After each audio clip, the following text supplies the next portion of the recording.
Go on and please welcome Duncan Yellowlees!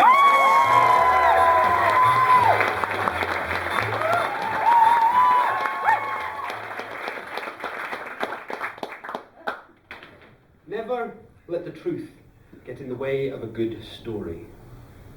This is a tale of heroes and villains, of pride, prejudice, and a tortoise. Are you sitting comfortably? Yes. Yes, excellent. Then I'll begin. Once upon a time, far, far away, London, there was a Jim.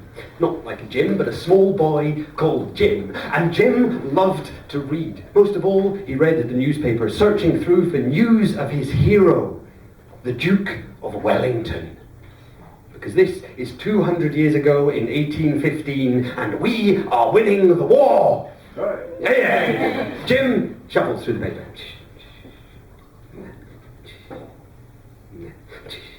There. He'd done it! We booted the garlic munching bastard right in the pips! Come on, the Reds! It was a victory all Brits could be proud of. One to be remembered throughout the centuries, and isn't it just? ABBA even sang a song about it.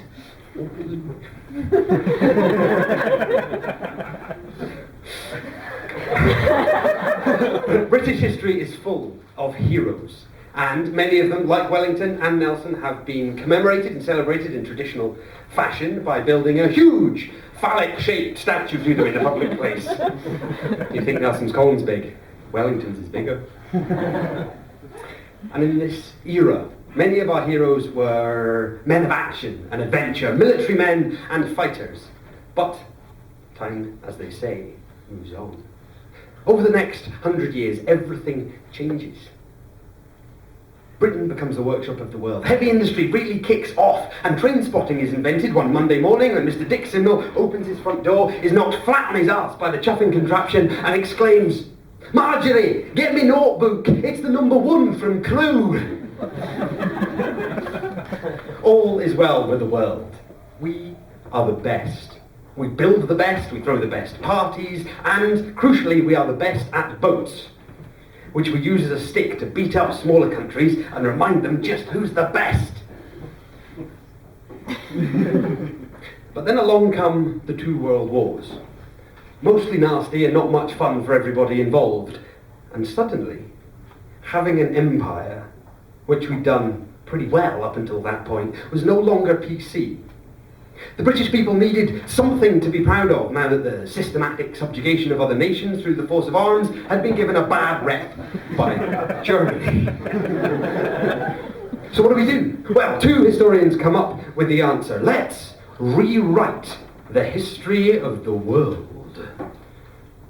Not a history of soldiers and men with moustaches shouting and giving orders, but a history of thinkers, of inventors and scientists, with Britain preeminent in the new age. And so they wrote a storybook. You probably know some of the stories. Newton getting hit with an apple. The first word down the first telephone being, "Hello."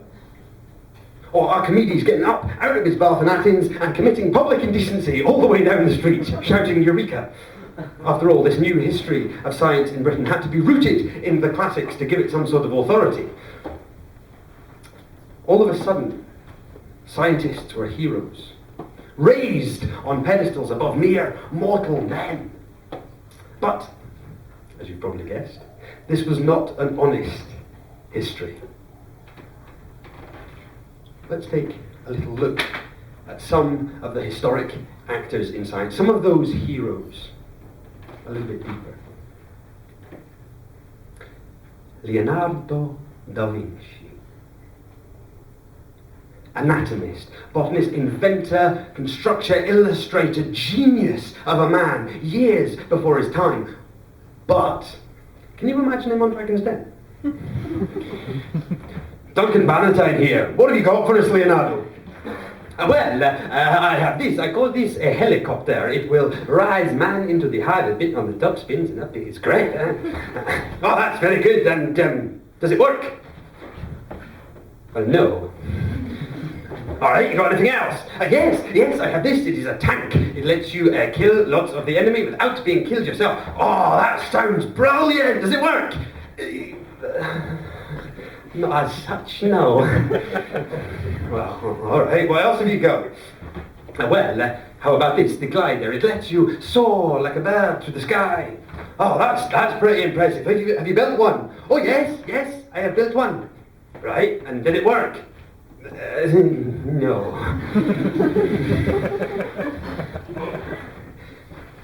I'm out as far as the inventions go, Mr. Leonardo. But I'll give you 20% if you paint a picture of my daughter Mona.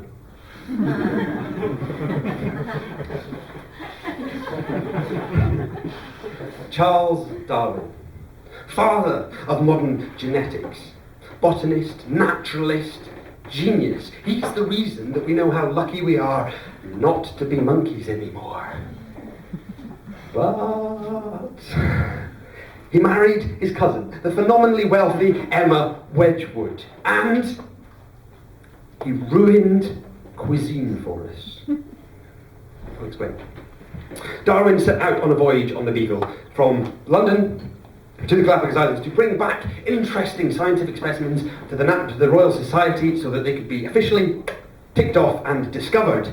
And he did that. They got to the Galapagos Islands, they got loads of interesting animals on board, and off they go, heading back. But, getting back, the food starts to run out, and they get a bit peckish. And Darwin goes, we've got quite a lot of tortoises. I'm not totally sure we need all of the tortoises. Could we maybe just eat one? And of course, as with Ben and Jerry's, one becomes two, becomes three, becomes an entire shipload of tortoises. In fact, the tortoise never made it back to London for several years because every expedition that went found them so bloody tasty that they ate them before they could get back to London. And the horror of all of this is that they're now an endangered species and we will never know how fucking tasty they are. Sir Isaac Newton, possibly the greatest genius, this hero. He redefined physics. He saw that white light is made up of different colours of light. What a guy, what a hero. But he wrote about 7 times as much on religion and alchemy than he ever did on science. He invented the colour indigo because he was incredibly superstitious and it was better to have 7 colours than 6. As a child, Newton fantasised about burning his mother alive in their home. I mean, haven't we all? He was a nutter. You can do this to all of the heroes of science. Look just that little bit closer, and you'll find out that, as well as being full of smarts, Einstein was a failed teacher who worked as a patent clerk. Nikola Tesla was a Russian spy, and the first word said down the telephone was, in fact, ahoy. Ahoy. No, I can't. No, you're breaking up. I can't. Bloody Vodafone.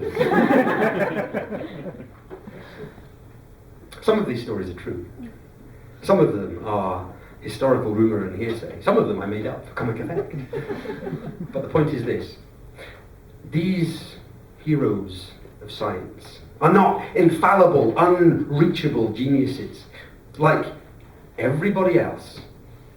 They were men and women and monkeys in clothes. Thank you very much.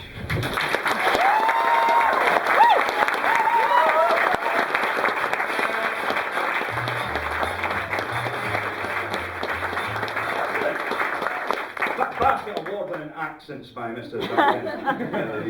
He's good Scottish accent. I should now speak like Duncan. Sure, I'm headed to the Fringe. I'm doing a show called Descent on the Million.